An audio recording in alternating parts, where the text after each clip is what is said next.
So Mars is moving into Leo in July, into an opposition to Saturn in Aquarius. So this is coming to an exact opposition by July 21st, just as Venus is about to station retrograde in Leo. So we've got a lot of things that are turning around in July, a very pivotal month in the year.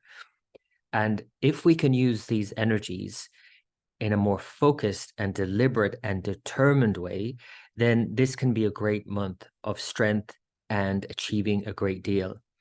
If, on the other hand, we are scattered and this explosive energy of Mars feels like it's just unchanneled and unfocused in us, then we're likely going to do things that we later regret, or that we have some consequence that immediately pushes back against us, something that just says, no, you can't go any further than this, or no, you better slow down. Then it might feel very frustrating, and we might feel very tense as well. It might be really tense because of Mars opposite Saturn, together with the sun moving opposite Pluto in a square to the lunar nodes in Aries and Libra. This is reaching a culmination point in many ways, and a real pivotal point in terms of globally, in terms of the wars, in terms of the economy, all of these big things, but also personally, the changes that are happening that up until now might not be very clear because of Pluto and the nodes not being clear, but with the sun opposing Pluto and Mars opposite Saturn, it might get more clear, and we might at least feel more clear about it and what we need to do now. So it's a big month, July. So let's get into it. So the Saturn is the sort of background hum. Saturn is retrograde now in sidereal Aquarius, that's tropical Pisces. And it's in the section of sidereal Aquarius, which is the lunar mansion ruled by the god of the ocean, Varuna, in Vedic lore. And so, of course, we can see the connotations here, the expressions of the recent tragedies on the sea, the lifeboats, the submersible. All of these things reflect this turning of Saturn, this pressure that was put on. Literally an implosion of the submersible is an expression of Saturn retrograde in Aquarius. Don't forget, Aquarius is the water bearer. So it has a lot of connections to the oceans, and especially in the lunar mansion. Now that it's retrograde, we're obviously redrawing everything. We're redrafting everything and considering, what are we doing here in this area of our life? So obviously, especially for you personally, consider where Aquarius is in your birth chart from whatever angle, and observe the pressure to change. The limitations there, the time-based limitations. You only have so much time to do this now, whatever it is, to make the changes. And consider the long-term consequences of, obviously, of what you're doing, and try not to be too impatient with what you're doing, with Mars now coming into an opposition to Saturn. Of course, globally and generally, the theme here is of the new tech, the new AI. So a lot of fear, which is what Saturn can represent, is, around the new tech, the new AI advancements, and a lot of fearful projections. So Aquarius is very much about projecting, and it's very much about the future. And it brings out the shadow side, of course, because in Vedic astrology, Rahu, the north node, the eclipse, the projector, literally is co-ruler of Aquarius along with Saturn. And Saturn, on the other hand, represents the past and consequences. And now that it's retrograde, it's about thinking about the consequences of this new tech. So we have to think about all these things personally as well, and how we can adapt to all of these advancements and make use of them, not to allow it to use us, not to get addicted to the new tech. Like the last time Saturn was in Aquarius was when the smartphone came out. And so 30 years later, of course, it's absolutely part of our lives, and we couldn't live without it at this point. Many people couldn't live without it, it seems. But again, if we use it, it can be really great, a great technology. Just as in 30 years' time, I'm sure we'll look back and we'll be wearing so many different tech and glasses, just in our everyday lives, completely immersed in new technologies. But if we can use it for what it's good for, that's great. But if we allow it to use us and we end up just scrolling constantly and our focus is completely scattered, that's not so great. So Saturn in Aquarius is asking us to focus. And now that it's retrograde, it's asking us to double down and refocus and really get focused. And opposite Mars in Leo, really, really get focused. So whatever these signs are in your chart, you're obviously going to be very focused on them. And it might be for good reasons, but it might also be just because you're frustrated that it's not happening quick enough. So make sure that you're at least channeling these energies in a more positive way for yourself, and you'll do much better with them. Mars in Leo, as I mentioned, it's moving in on June 30th. It will oppose Saturn by July 21st by exact degree. And this could be very powerful. Again, it's opposite Saturn. So that's not such a bad thing because Mars benefits from Saturn. It exalts in Saturn's sign Capricorn. It benefits from structure, from focus, from being more deliberate. Mars is a sort of youthful energy in us that just wants it yesterday. It's like the 2-year-old in us that stomps its feet when it doesn't get what it wants as well. But when that 2-year-old is disciplined, then it can achieve more. If it's not, it kind of just runs riot. So Mars definitely can benefit from Saturn here. The thing is that we just might feel too restricted, and that's something to be mindful of. But if we restrict ourselves, so we focus ourselves, that can be a positive thing. Saturn, on the other hand, doesn't benefit from Mars so much because Saturn is like the long-term consequences, thinking about the long-term goals that we have. Mars is like, I want it yesterday. And when we're trying to push something through prematurely, our long-term plans and goals and the consequences are affected potentially in a more negative way. So we have to think about that in that way. But I do think that both of these planets in a very strong position in opposition now can be channeled in more positive ways for ourselves individually. Of course, globally, this is going to be a hot mess. This could be like major catastrophic fires. This could be explosive events on the world stage, the war escalating, tension building around the world, all of these things. But again, personally, we can use it to our advantage. The other thing that's happening is that the sun is moving into sidereal Cancer, as it does at this time every year, mid-July to mid-August, and opposes Pluto, which is again squaring the nodes. Again, reminder, Rahu is in Aries, Ketu in Libra. And so this is kind of like coming to a culmination point in many ways and a pivot. So it's like turning a corner in some way. So that means that, of course, in the war situation, there's like an escalation potentially. Before it gets better, it has to get a lot worse, right? Rahu increases something. And in Aries, the sign of war, we can see that in the last year with Rahu in Aries, since the beginning of 2022, we have seen a war in Ukraine. Ketu, on the other hand, negates something, reduces something. And Libra is all about peace and negotiation. And so that's been hampered. So now with Pluto in a square to these, and for the rest of the summer, Pluto is going to square Rahu and Ketu. And because they're all moving retrograde for the rest of the summer, Rahu and Ketu always move retrograde, Pluto till October. Therefore, there are changes happening underfoot that we possibly don't really know what's happening. They're outside of our conscious awareness. Rahu, Ketu are shadows. Pluto is not visible. There's a vague sense of threat, perhaps, a vague sense of things must change, but we don't know how to change. And yet we still have to change. So now with the sun opposing Pluto and squaring the nodes with a new moon also, which I'll get to now by the end of July, with the sun and moon in Cancer in a square to these nodes, all of the cardinal movable signs are activated, therefore. There's a lot of change going on, and the sun and moon moving into Cancer and the new moon shows that we can at least get clear about how we feel about these changes, even if we're not clear about what these changes are as yet. But that we know there are changes that are happening, we have to make them.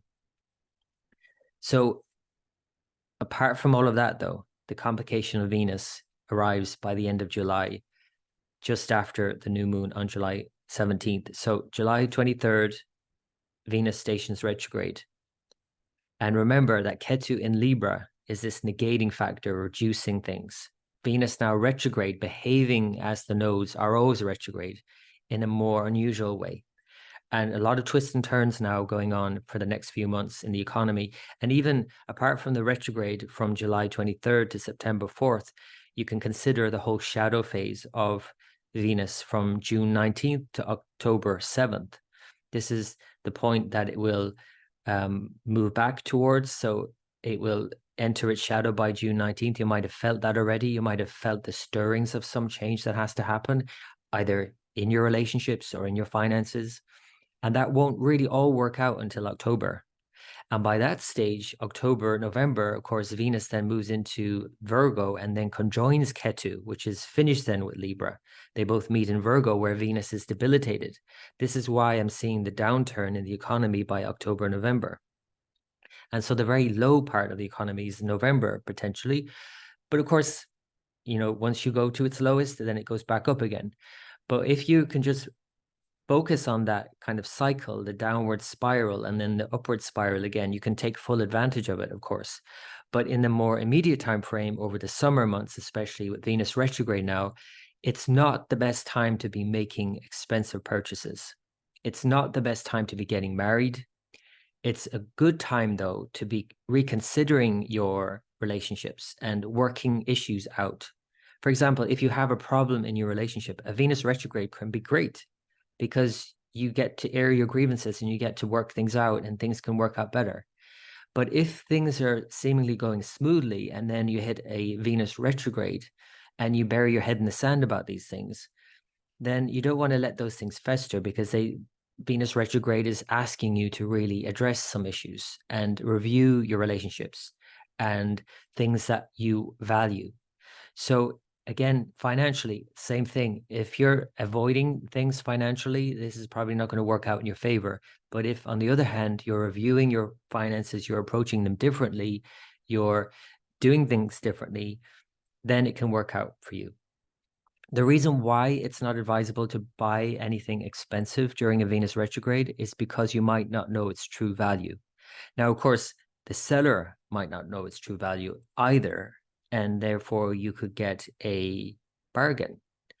But still, if you don't know its true value, it's probably wiser not to make any expensive purchases. In your relationship, the reason why it's advised not to get married is because if you get married during a Venus retrograde or start a relationship with Venus retrograde, Venus is all about expressing love and appreciation. And retrograde, it's less likely, it's hesitant, it holds it in. And it's all about reviewing. So going within yourself and finding your own self-worth and appreciation and love for yourself, because potentially you don't see it outwardly. So you might not be able to easily express that, or they to you.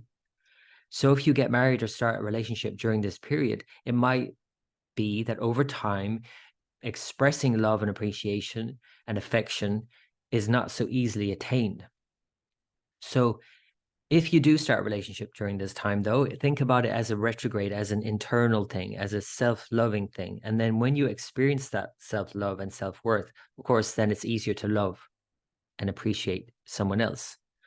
But just consider that everybody's going through this sort of retrograde, this reconsidering and internalizing everything, especially in August, because August is when Venus is combust and not visible. So if you cannot see things tangibly, then the only thing to do really is to go within and see that self-worth and the essence of whatever it is, the relationships in general, things beyond finances, the bling. You don't have to dress it up all in bling. You don't have to have anything to have a sense of self-worth. So thinking about these issues will be a big theme for the next few months. And again, globally, the economy is probably going to go into a tailspin. So the last time Venus was retrograde here in this division of the zodiac was in 2015. And that is when Greece, their economy went into a nosedive. So we're likely to see somewhere on the planet, some country going into some sort of financial difficulty. And that could have a knock-on effect on the world economy also by the end of the year. So we have to be mindful of that. For example, in the UK at the moment, with the mortgage crisis thing, and Mars, by the way, ruling real estate, which is debilitated until it goes into Leo. We can see that in the real estate market. But now we're also going to see the Venus thing complicate things even further. So Venus is all about the nice things in life. So again, if they're challenged in any way, we feel very challenged. Without Venus, life is very challenging Venus makes life bearable. We enjoy life with Venus. And so again, look within for those enjoyments and find the essence of the thing, not just always looking for the outer bling. So get to the full moon and new moon first. The full moon on July 3rd, it's in sidereal Sagittarius. The lunar mansion is Purvashada. Then we have a new moon on July 17th in sidereal Cancer in Purnarvasu. So here's the full moon. It's an auspicious full moon in many ways. It's called Guru Purnima in the Vedic calendar. So Guru is Jupiter. It's in Sagittarius, Jupiter's sign. It's a day for honoring our teachers, essentially. It's a day for giving thanks as well for anyone who's taught us and brought us into the moment. Sagittarius is all about higher mind, higher learning, spirituality. It's also about travel, because travel can bring us into the moment also. You know, when we're away from our usual routines and habitual patterns, we kind of can be on autopilot. But when we're traveling, we're very awake and aware and in the moment. And so travel, study, learning, bringing us into the moment, teachers, mentors, gurus who bring us into the moment. These are the things to give thanks for and to experience during this full moon, I would say. But again, globally, this is potentially a culmination point. The lunar mansion involved here is Purvashada. Purva, it means former, Ashada, invincible. This actually has a lot of connotations with war.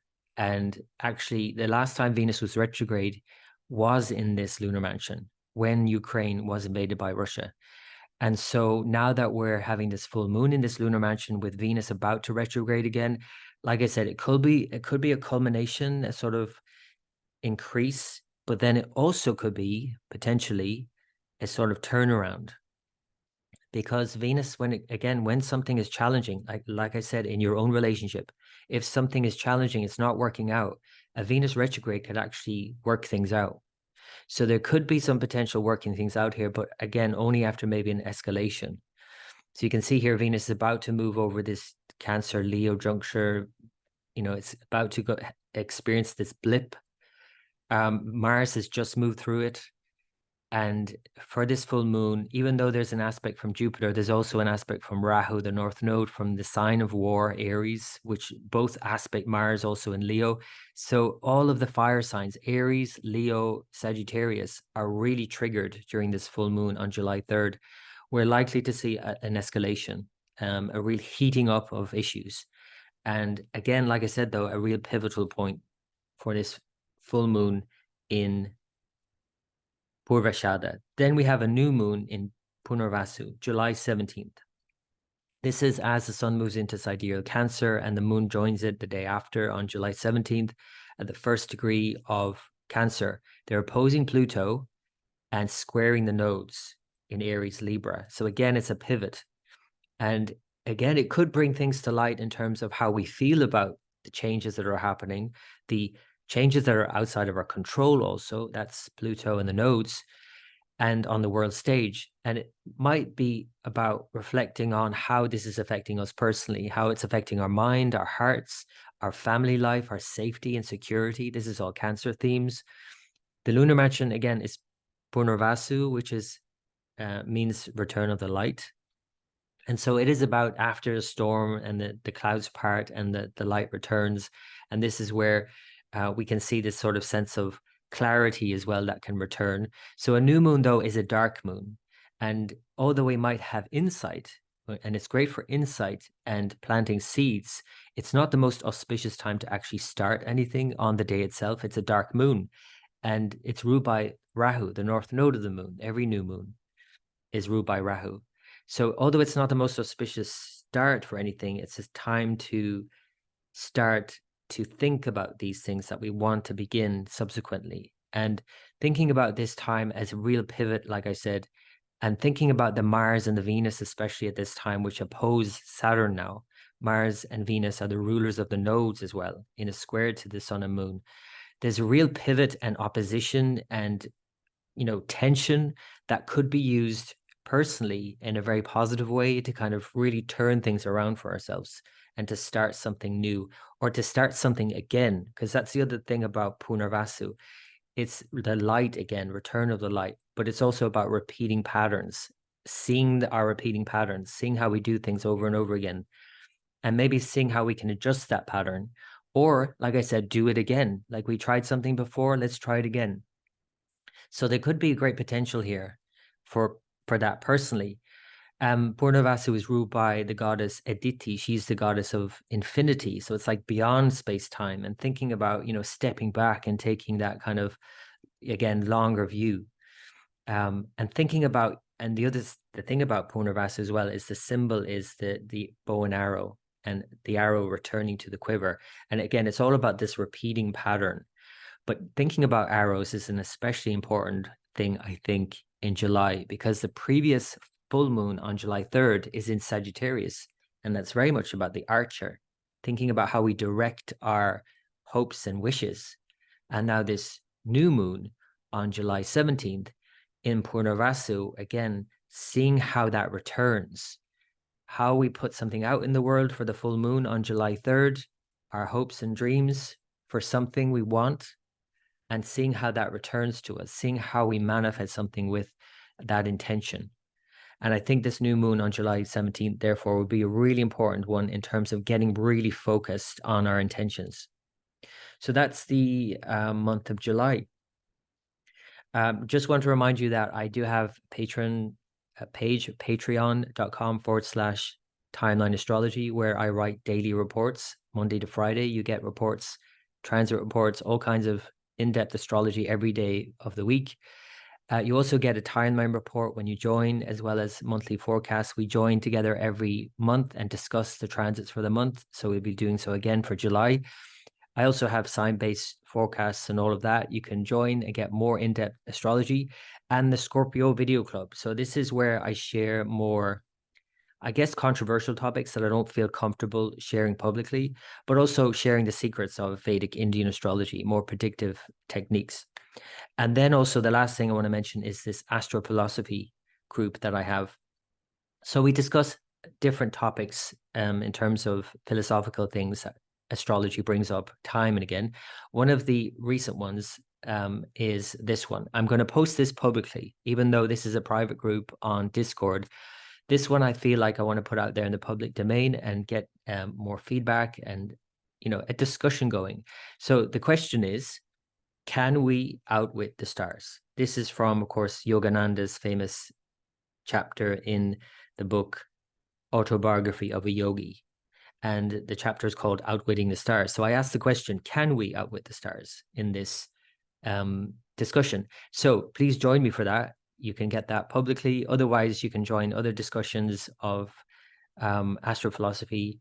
And the last thing I want to mention before I leave it is the new book. My new book, Rahu, Guide to Thrive, is out now. You can get it as an ebook, Kindle, iBooks, all the rest of them, or as a paperback. But if you are a patron, if you join it for just $5, you can get it for free. So you can download the ebook for free. So check it out on patreon.com/timeline astrology, or go to my website, Timeline Astrology, or any bookshop online, Amazon, and all the rest of them. Rahu Dasha is the 18-year period of Rahu, the north node of the moon. But you could use it for any Rahu period, minor period in your life, to understand the energy of Rahu, the eclipse, the northern eclipse point, and what it's all about, and how to thrive even within Rahu. And all of the different techniques, I would say the Western and Vedic techniques that I brought together in a more cohesive manner. I hope, I'd like to think that I did that in this book as a sort of guide to thrive. So it goes through all the practicalities in terms of Rahu in each sign and house, Rahu with each planet, each phase of Rahu period or dasha, and all my personal reflections as well and experiences, and of working with clients for the last 20 years who really primarily have been dealing with Rahu periods, because of course I was in my Rahu dasha while going through the last 20 years. And so this book is a reflection on that period in my own life as an astrologer. So I feel like it's a very important book that I've written. And I hope you can check it out, timelineastrology.com. Thank you so much for listening, and I wish you all the very best for the month of July. Okay, until next time.